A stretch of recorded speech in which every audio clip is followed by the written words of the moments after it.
Olá, começa agora o JR Entrevista. Nós recebemos hoje o secretário de Desenvolvimento, Indústria, Comércio, Serviços e Inovação do Ministério da Economia, Gustavo Eni. Gustavo Eni é membro de diversos conselhos ligados à indústria e ao comércio e integrou algumas entidades empresariais. Secretário, muito obrigado pela gentileza de aceitar o nosso convite, estar aqui com a gente. Nós podemos começar a nossa conversa hoje com relação ao PIB, que em meio à pandemia, claro, foi afetado, mas existe aí uma expectativa de uma chamada recuperação em V. Explica para a gente qual que é essa expectativa. Muito bom, Yuri. Primeiro, obrigado a você, ao Kleber, a todas e todos os amigos da Record, por estar aqui dividindo esse tempo com vocês. Bom, a nossa economia ela vem se retomando de forma muito positiva, acima das expectativas. O Brasil tem feito um belo trabalho em relação aos efeitos provocados pelas incertezas da crise do Covid-19. E essa recuperação em V vem em muitos setores. Nós já tivemos vários que têm resultados acima do previsto, da previsão inicial de muitos economistas, tanto do Brasil quanto do exterior.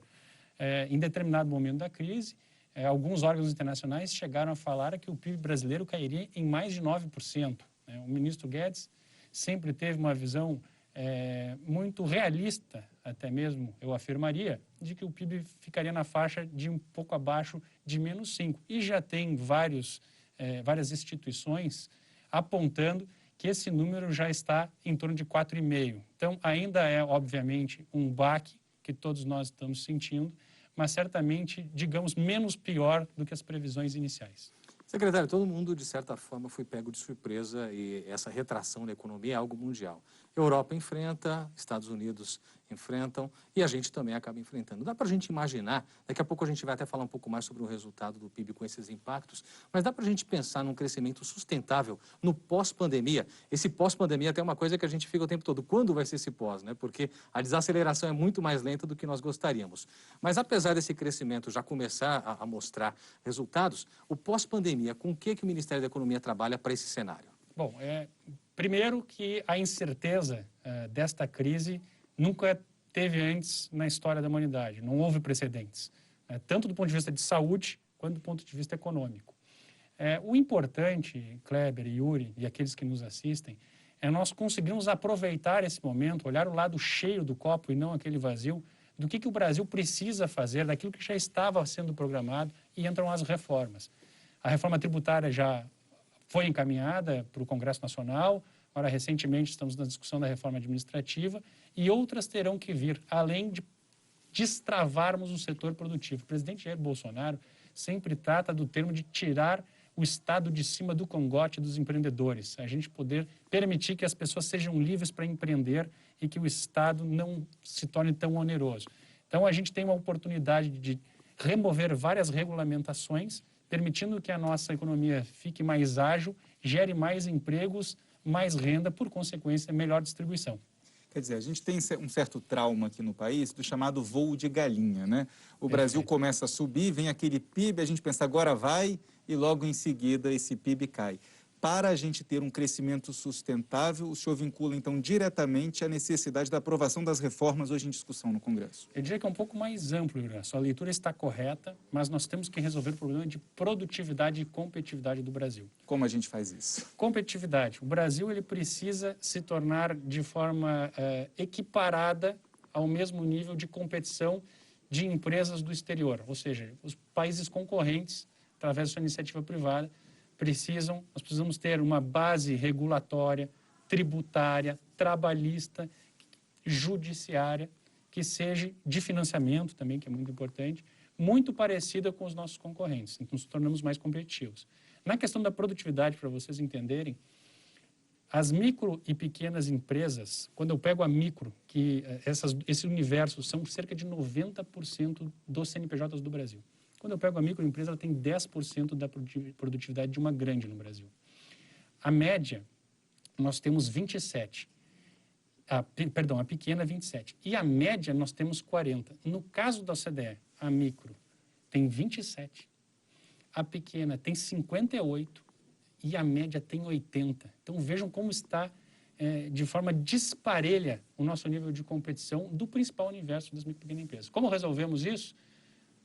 Mais crédito, com programas de desenvolvimento das capacidades gerenciais, como o Brasil Mais, que nós lançamos em 18 de fevereiro desse ano no Palácio do Planalto.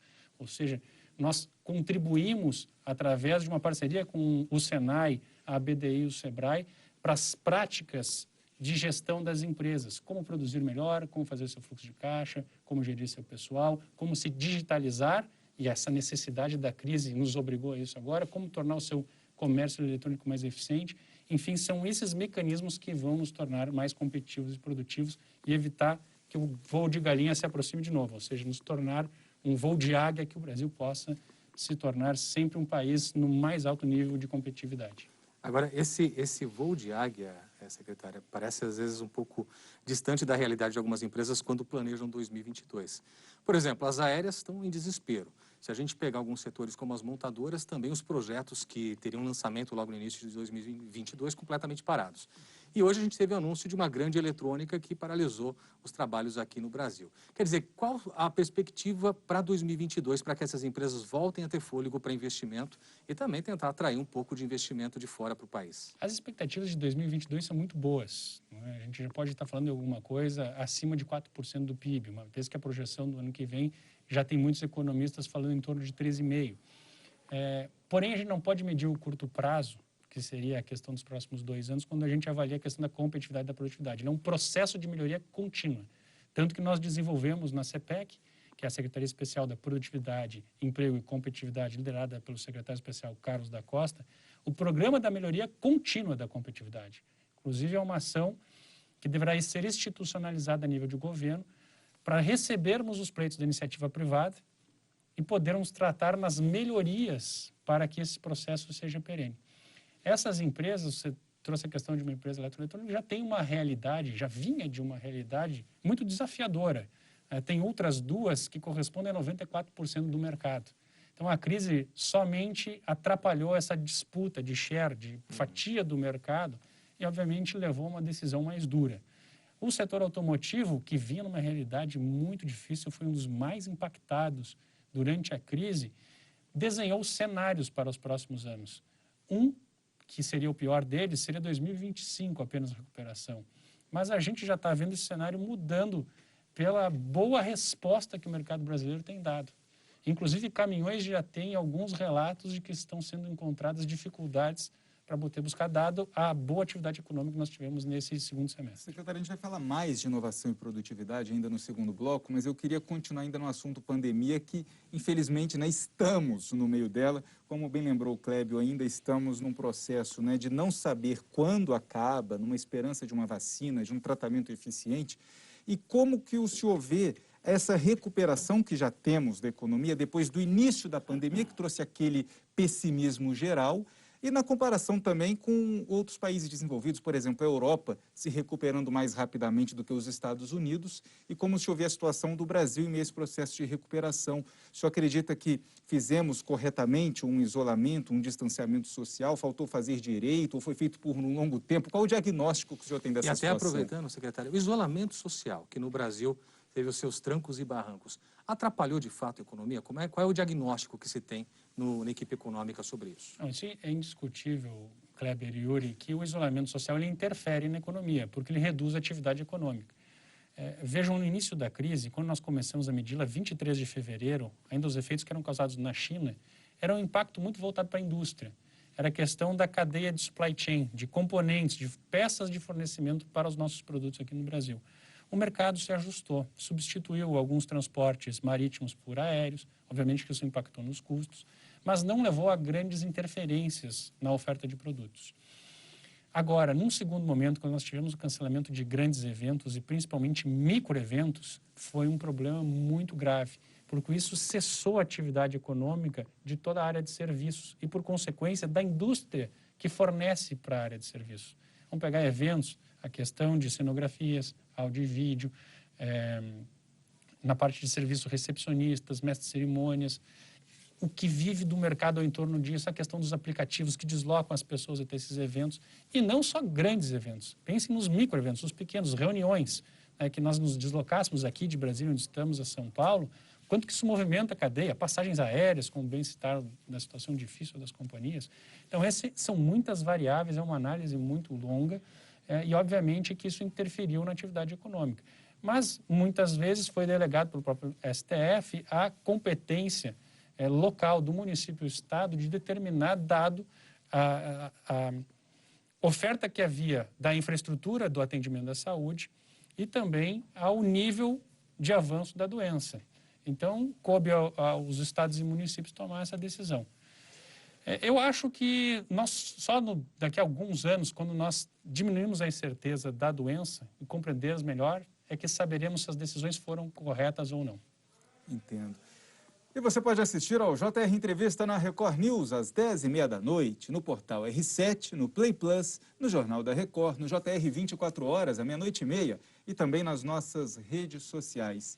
Secretário, o senhor falou exatamente, né, desse isolamento social, do distanciamento social, que a gente sabe que, quando a gente analisa somente a economia, é óbvio que há um prejuízo, ainda que a gente possa falar em defesa, né, das vidas, da preservação da vida dos brasileiros. Mas, quando a gente olha a Europa fazendo uma recuperação da economia maior do que a dos Estados Unidos e traz essa configuração para o Brasil, se o distanciamento social tivesse sido mais eficiente, por um período mais curto, a gente teria hoje resultados melhores? De novo, do ponto de vista econômico, certamente que sim, porque você retomaria a atividade econômica. Não precisa fazer muita conta. Não precisa. É uma questão óbvia. Tem que fazer análise da necessidade. E outra questão que é importante, o Brasil, como a Europa, para você ter uma ideia, a Amazônia legal é do tamanho da Europa. Tem realidades muito distintas, culturas muito diferentes. Então, com disciplinas diferentes. Obviamente que algumas medidas deram mais certo em alguns países, no caso da Europa, e em outras foram menos eficientes. De novo, eu acho que a gente só vai ter a leitura das decisões mais acertadas, infelizmente, no futuro. Se tivéssemos agora, talvez o destino poderia ter sido muito mais afortunado, talvez menos mortes, mas principalmente menos prejuízos, porque, obviamente, o Brasil irá pagar essa conta à sociedade brasileira, porque geralmente isso gerou custos altíssimos para a sociedade e para as contas públicas. Secretário, é possível fazer uma previsão de quais são os setores que vão se recuperar de maneira mais rápida ainda em 2020? Certamente, Kleber. Eu diria que, bom, é indiscutível que o setor do varejo, principalmente na parte de supermercados, né, aquele que lida com a questão da alimentação, vai ter um belo resultado. Tudo que envolve a cadeia do agro, principalmente a questão da indústria de fornecimento de implementos para a produção do agronegócio. A parte de máquinas e equipamentos tem avançado de forma muito expressiva. O setor têxtil tem dado boa resposta. De novo, o automotivo tem surpreendido, não em todos os seus nichos, mas em alguns, tem dado resultados muito impactantes. E o próprio setor aéreo, a gente espera que já no início de 2022, ainda não em 2020, consiga ter uma reversão.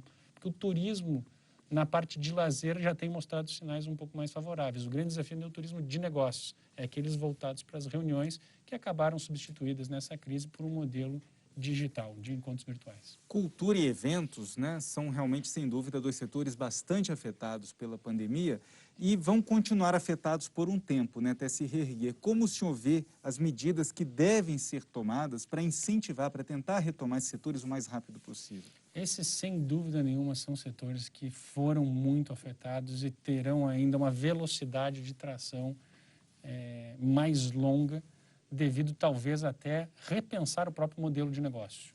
O que será que acontecerá, mesmo quando nós tivermos ainda já a implementação da vacina? O Ministério da Saúde tem demonstrado um belo acordo em relação à vacina de Oxford, a perspectiva que a gente já tem entre dezembro e janeiro as primeiras aplicações, em dando certo, em sendo aprovada por todos os órgãos competentes. Mas será que nós teremos os mesmos modelos de eventos? Eu tenho visto, e falando muito com os setores, muita gente já migrando do modelo que era antigamente presencial para o digital. Ou fazendo, inclusive, a junção dos dois, que seria o fisi-digital. Você tem uma pequena parcela física e grande parte dela já em formatos digitais. Então, vai precisar se analisar ainda como é que o mercado vai se comportar nesse novo momento para que as medidas sejam muito assertivas. Hoje, talvez você aplicar ainda mais recursos que já foram disponibilizados, como o Pronamp, o FGI, para a gestão do crédito, principalmente das micro e pequenas, não seja suficiente você colocar o recurso num negócio que talvez não opere mais da maneira que ele operava antes. Perfeito. Secretário, a gente volta a falar um pouquinho do PIB, porque saiu agora há pouco um resultado que houve aí nesse trimestre, né? A gente teve um recuo nesse segundo trimestre de quase 10%, menos 9,7% para ser bem exato em relação ao trimestre anterior. Isso traz preocupação? Como é que a equipe econômica recebeu esse resultado e já tem algum projeto para tentar minimizar esses impactos? Então, claro que traz preocupação, mas já estava dentro do esperado. É o que você já tinha Nós já estávamos precificados, tanto é que o mercado, que se vocês puderem acompanhar, os números de bolsa e da flutuação do dólar sempre já tem essa precificação. Não foi nenhuma surpresa. Não era nenhuma surpresa. De novo, os efeitos do Covid, infelizmente, são imprecificáveis, né? Mas também são inevitáveis. E já cresceremos no próximo. E já tem por isso a curva em V, já tem indicadores de muitos setores, não todos. Você citou um que certamente não está nem em recuperação ainda, que é de eventos. Né, e qual é a aposta da equipe econômica nessa que a gente recuperação? terá um movimento muito forte na maior parte dos setores. Caímos 9%, subiremos quanto agora? Não posso estimar. Essa é uma pergunta de $1 milhão. A gente não pode nem adiantar pelas condições de mercado também. Entendi, mas está otimista. Muito otimista, eu acho. De novo, tínhamos previsões para o ano muito piores, de crescimento, de declínio de menos 9% no PIB de alguns órgãos internacionais. E a gente já vê que será abaixo de 5%, são as expectativas. Agora, esse resultado do PIB, de alguma forma, secretário, sempre traz impactos. A gente falou das grandes empresas, mas no que diz respeito à atratividade para investidores internacionais. Quando um resultado como esse vem à tona, alguns investidores já começam a pisar no freio. Como é que a equipe econômica vê essa condição? Quer dizer, como é que a gente pode tentar atrair esses investidores para que soltem o freio de mão e venham vagarosamente para investir no país? Sabe, o investidor, ele nunca olha o presente. Ele sempre mira o futuro. Quando ele vai alocar o seu recurso terá que ser remunerado pelos próximos períodos. Eu acredito que eles estão ávidos, obviamente, que, de novo, a insegurança gerada pelas incertezas a nível mundial, não só aqui no Brasil, gera um pouco mais de precaução e de prudência. Mas do que nós temos conversado, e inclusive tem sido feito muitos anúncios, inclusive na indústria automotiva, para dar mais aqui um exemplo, para a gente não abrir muito os setores e conseguir passar para a audiência de forma muito clara, bons investimentos pelos próximos 2, 3 anos. Então, a gente acredita que o dólar também, na questão da valorização que ele está frente ao real, facilita muito o investimento externo. Então, é muito possível que a gente tenha uma vertente de crescimentos ainda mais acelerados, principalmente tendo um pouco mais de certeza do fechamento da crise, da chegada da vacina. Ou seja, para o final de 2020, início de 2021, eu tenho muita convicção que nós teremos números surpreendentes na parte de investimentos externos. Quer dizer, o dólar caro fica numa situação difícil para o consumidor interno, né, que vê alguns produtos encarecerem, mas isso pode trazer uma promoção brasileira para o investidor estrangeiro aplicar aqui. Perfeito, perfeito. Mas ele também gera muito desenvolvimento, o dólar alto, porque ele promove as exportações. Isso gera muito emprego, aumenta a arrecadação, que permite mais investimentos, tanto na área social quanto na área de infraestrutura, que o Brasil tem que fazer ainda uma grande alavanca. É um dos principais custos do Brasil. Se terem ideia, nós medimos, através do Plano da Melhoria Contínua da Competitividade, o custo do Brasil em cerca de 22% do PIB do ano de 2019. Isso seriam mais ou menos 1,5 trilhões de reais. O maior custo é empregar o capital humano. Como a nossa educação ainda tem um grande desafio pela frente, as empresas precisam qualificar esses trabalhadores e investir quando eles já deveriam chegar pronto, como acontece em outros países no mundo. A questão tributária é a segunda, o que seria quase óbvio. A terceira é dispor de infraestrutura. A quarta é acessar crédito. A gente tem um capital ainda muito elevado, se bem que estamos no melhor nível do custo de capital da história do Brasil. E o quinto são as questões regulatórias que você pode destravar, de fato tirar o cangote de cima tirar o cangote do Estado, o Estado de cima do cangote do empreendedor. Muito bem, secretário, a gente vai para um rápido intervalo agora, mas na volta a gente segue com o assunto para falar também sobre o Programa de Melhoria Contínua da Competitividade, criado pelo governo federal, e você vai conhecer mais daqui a pouco. A gente já volta. Estamos de volta com o JR Entrevista e hoje o nosso convidado é o secretário de Desenvolvimento, Indústria, Comércio, Serviços e Inovação do Ministério da Economia, Gustavo Henni. Secretário, a portaria que cria o Programa de Melhoria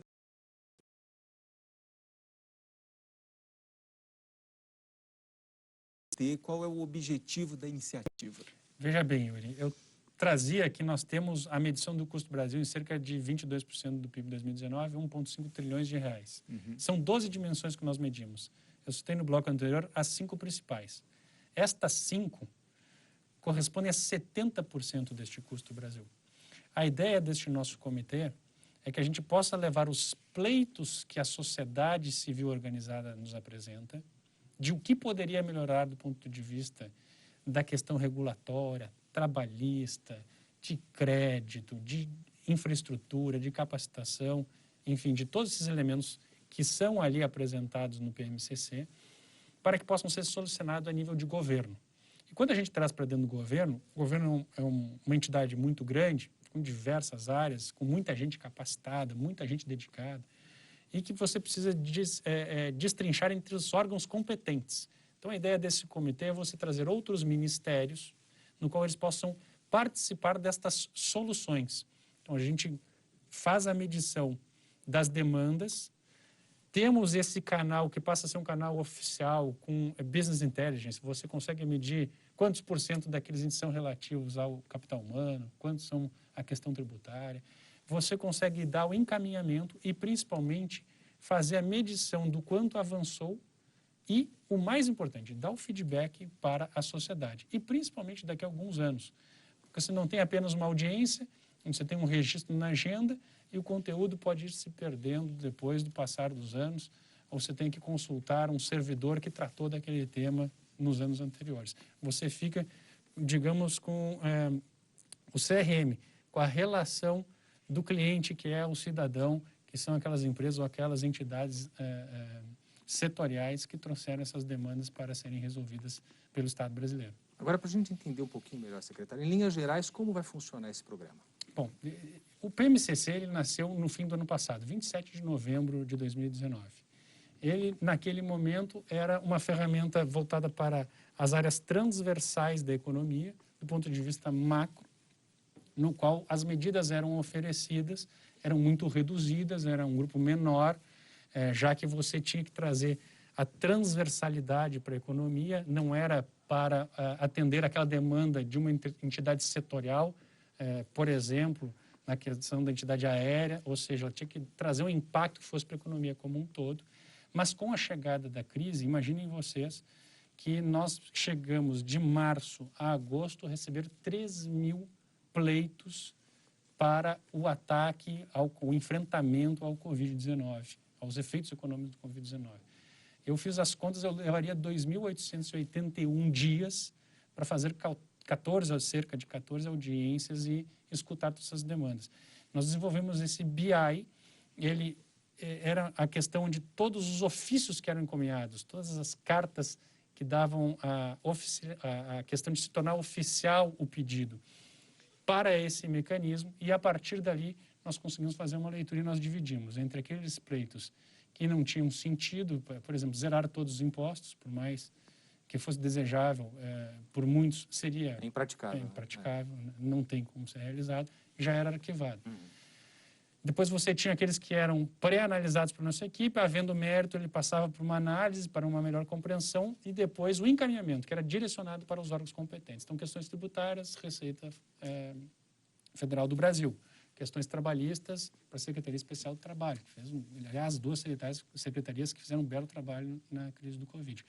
A partir daí, você faz a medição daqueles que foram atendidos parcialmente ou totalmente, dentro desses aspectos que eu comentei com vocês, né, no qual eu disse que você tem tributário, trabalhista, regulatório, e devolve, então, o encaminhamento que foi dado. Para vocês terem uma ideia, nós tivemos mais de 50% de pleitos que foram atendidos parcialmente ou na sua totalidade durante esse período, oferecidos por mais de 670 entidades empresariais. Quer dizer, o senhor já tem aí o alcance, né, do programa até o momento, e eu gostaria de saber se existe uma meta do governo para um número fechado para o alcance e também para avaliar o impacto na economia, ou não só avaliar, mas o que esperar, que impacto pretender com o programa. O governo trabalha com essas metas? Sim, na verdade agora nós temos a junção desse modelo anterior, que era a nossa versão 1.0 do PMCC, com esse monitoramento do setor produtivo durante a crise.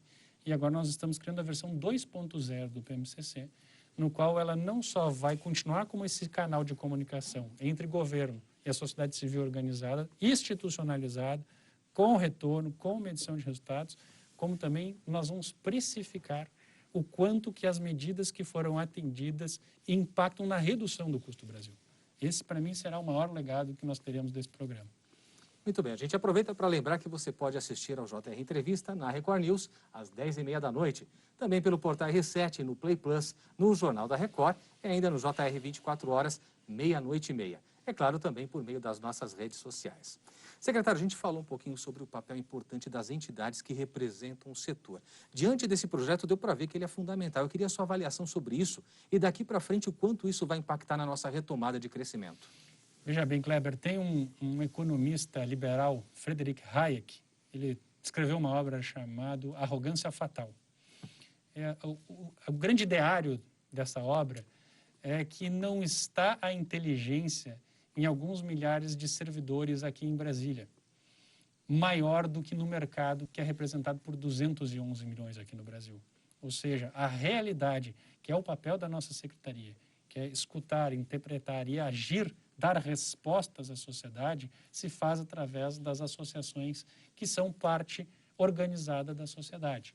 Então, esse é um caminho que tem funcionado muito bem e a gente tem uma expectativa muito positiva de que esse canal aprimorado, ele é um processo de melhoria contínua, né? Então, nós iremos ainda aprimorar muito esse processo e que certamente será um legado para os próximos governos que virão à frente e talvez até mesmo seja implantado em outros ministérios além do Ministério da Economia. Inclusive, eu queria tentar exemplificar para a gente entender melhor o programa. Esse comitê instalado ele funcionaria como uma grande ouvidoria para esse setor produtivo, que traz as queixas, traz as necessidades, mas ali essa discussão na ouvidoria, ela passa a ser classificada, monitorada, até sair o resultado de cada uma delas. Seria esse o resumo? Perfeito, você já pode coordenar o PMCC. Está convidado. É só para explicar direitinho para todo mundo que está acompanhando. Fez o meu trabalho, parabéns. Agora, secretário, de olho nessa questão, porque o senhor citou para a gente, só para fechar esse tema, a resolução de mais ou menos 50%, não é isso, dos pleitos. Quer dizer, à medida em que isso vai se aprimorando, há uma expectativa de atingir um número maior, um percentual maior de resolução. Qual que é a meta de vocês nesse aspecto, ainda para esse ano, quem sabe? Porque certamente isso vai gerar um crescimento maior, vai trazer mais confiança para os empresários, para os setores de um modo geral, né? Necessariamente não quer dizer que cresça, vai depender muito do número de propostas que tem viabilidade ou não, Kleber. Por exemplo, se nós tivermos o recebimento de muitas propostas inviáveis, você aumenta o universo, e o percentual de medidas que foram atendidas diminui porque você aumenta o arquivamento. Depende da qualidade das propostas que chegam à mesa. Esse é o grande segredo. E esse processo tem sido muito valioso também para a própria sociedade civil organizada entender melhor os mecanismos de governo. Eu mesmo, no início das minhas audiências, estou há cerca de um ano no governo, recebia muitas vezes o pessoal com demandas angustiantes do quanto que a gente realmente tem a nossa economia travada por questões burocráticas e regulatórias, mas muitas vezes não sabiam o diagnóstico.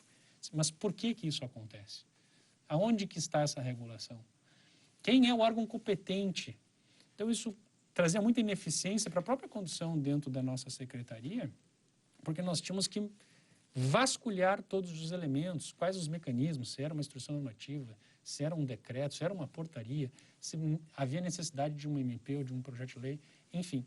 Nós conseguimos com isso educar o próprio setor produtivo para ele se tornar mais contributivo e o processo ficar mais eficiente. Por isso que a gente teve uma assertividade tão grande em atender mais ou menos 50% dos pleitos que foram trazidos para a gente durante a crise. Obrigado, secretário. A gente faz mais um rápido intervalo e no próximo bloco vamos falar sobre o papel dos programas de distribuição de renda na retomada do crescimento econômico. Até já. O JR Entrevista está de volta. Hoje o nosso convidado é o secretário de Desenvolvimento, Indústria, Comércio, Serviços e Inovação do Ministério da Economia, Gustavo Henni. Secretário, a gente sabe que uma das razões para as quais o Brasil retomou o crescimento de maneira, eu diria que até surpreendente para alguns críticos, tem a ver com a questão de distribuição de renda, auxílio emergencial para ser mais preciso. Como é que é essa questão? O governo tem condições de continuar bancando esses programas? A gente sabe que existe aí um imbróglio com o Renda Brasil, continua a Bolsa Família por enquanto, mas o certo é que o presidente apoia esses programas. Para o Ministério da Economia, como é essa questão financeira? A gente tem dinheiro para isso? A questão dos recursos, Kleber, os recursos na economia são escassos, é uma das primeiras lições que nós costumamos ouvir dos economistas, né? Obviamente que se não fossem, todos os nossos problemas estariam resolvidos. O importante é como você faz a gestão do recurso, né? Obviamente, o Ministério da Economia segue as diretrizes do presidente. O presidente tem uma grande preocupação com os mais pobres, sempre foi desde o início da campanha uma mensagem importante, e, de fato, teve total apoio dele a questão do auxílio emergencial, que fez toda a diferença, ao nosso ver, para a manutenção da atividade econômica. Nós tivemos perdas muito impactantes em diversas áreas, principalmente serviços, bares e restaurantes, mas houve compensação também pela atividade que as famílias que receberam recursos conseguiram movimentar a economia. Vai depender muito do desempenho econômico do país, vai depender por quanto tempo, vai depender, obviamente, de como nós vamos alocar esses recursos, mas o importante é que, tendo uma diretriz vindo do presidente, nós vamos trabalhar ao máximo. Tenho certeza que toda a equipe que faz esse acompanhamento irá buscar o melhor para todas as brasileiras e todos os brasileiros. O presidente ter desistido do Renda Brasil neste momento muda a forma de pensar ou a forma de trabalhar da equipe econômica? Não, a equipe econômica sempre atende às orientações da Presidência da República, da Casa Civil. O ministro Paulo Guedes tem uma visão muito alinhada com o presidente Jair Bolsonaro. E, de novo, a questão é de como a gente alocar os recursos disponíveis, mantendo a responsabilidade fiscal, que é muito importante para o que tratamos nos blocos anteriores, na questão do investimento. Se nós quisermos que os investimentos se mantenham, continuem chegando e que venham muito mais investimentos pela frente, nós temos que mostrar muita responsabilidade com os recursos para dar uma boa perspectiva futura ao mercado e, com isso, também nos deixar livres de maiores turbulências, porque ninguém aporta dinheiro aonde existe risco.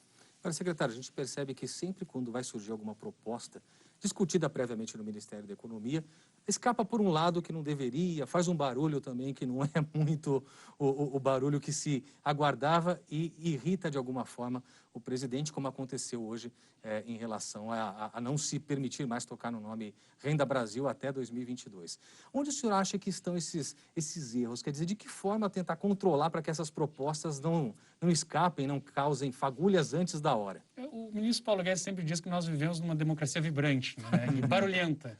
Faz parte do jogo democrático, do jogo político. Obviamente que as alternativas que vinham sendo trabalhadas deveriam ter sido controladas numa discussão mais interna, mas não era uma proposta, ainda são alternativas. De novo, você tem que analisar o que você tem disponibilidade de recursos, avaliar todas as possibilidades e aí sim, a partir da apresentação ao presidente, a definição técnica apontada pelo time do Ministério da Economia, com a liderança do ministro Paulo Guedes, escolher a melhor alternativa. Eu acho que o ponto que deu um pouco mais de barulho dessa nossa democracia hoje foi justamente, talvez, ter antecipado uma das alternativas que vinham sendo debatidas. O senhor falou que precisamos saber de onde pode vir o dinheiro, né, para essa manutenção dos programas sociais, que já vimos que é um dinheiro importante para a economia, mas precisamos de reformas, então, estruturantes. Essas reformas hoje em discussão, elas são fundamentais para isso? O Milton Friedman, outro economista liberal, dizia uma frase que é muito conhecida por todos hoje em dia, que não existe almoço grátis. O Estado, os governos não geram riqueza. Quem gera é a sociedade. Os Estados, através o Estado, quando a gente trata a questão de governos, tira da sociedade impostos e reaplica no qual deveria ser investimentos, ou custeio, muitas vezes, da própria máquina. É muito importante, Yuri, que a gente tenha a noção que todo investimento que é feito precisa ser pago. Então, quando você tira da sociedade, ou você gera um recurso bem aplicado, porque ele gere mais riqueza e a gente não tem o voo de galinha, a gente possa ter o voo da águia, ou é um custo que nós teremos que pagar nos próximos anos. Secretário, muito obrigado pela participação do senhor aqui com a gente. O JR Entrevista fica por aqui. Lembrando que você pode assistir ao programa na Record News às 10h30 da noite, no portal R7, no Play Plus, no Jornal da Record, no JR 24 horas, à 00h30 e também nas nossas redes sociais. Muito bem, agradecemos mais uma vez ao secretário Gustavo Wene, de Desenvolvimento, Indústria, Comércio e Serviços e Inovação do Ministério da Economia, pela presença e participação aqui no JR Entrevista. Agradecemos a você por sua companhia e nos encontramos no próximo JR Entrevista. Até lá.